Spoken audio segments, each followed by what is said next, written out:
रामकृष्ण मंडळी, मी अंजली. सकाळी सकाळी उठलो, चाय पाणी झाली, लेकरं जात होते शाळेत. मग मम्मी घरातले कामं आवरत होती, आई लिलीला पाणी ठेवत होती. नंतर काय पटापटा घरातले कामं आवरले. मम्मीने आंघोळ वगैरे केली. मला आंघोळ करायची तर शॅम्पू नव्हता, म्हणून मग दुकानातून जाऊन शॅम्पू वगैरे घेऊन आले. मस्तपैकी आंघोळ केली आणि थोडा वेळ मस्त उन्हाला बसलो. तेवढ्यात सगळ्याजणी बायका येऊन बसल्या. मग आई मम्मी बी बसले बाहेर.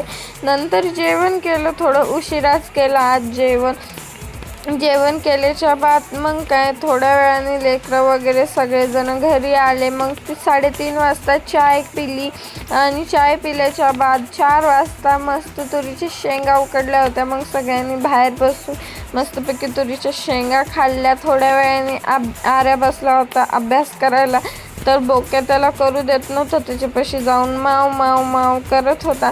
नंतर वट्ट्यावरची माती सगळी खाली पडली होती, तर गाडी लावायला प्रॉब्लेम येत होता. तर मग आर्याने आणि मम्मीने ती माती वगैरे वट्ट्या नीट केला. नंतर संध्याकाळून स्वयंपाक वगैरे केला आणि आई म्हणे वरती जेवायला या, म्हणून मग वरती जेवायला गेलो.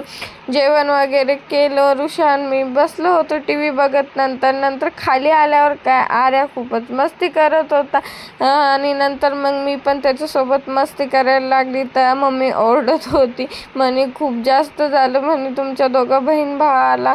मग काय मस्ती वगैरे केली. नंतर थोडा वेळ TV वगैरे बघितली. थंडी बी खूप वाढली होती आज. आणि TV बघितल्याच्या बाद मम्मीने लावलं सिरियल. मग काय नंतर आपण झोपी गेलो. Bye bye, good night.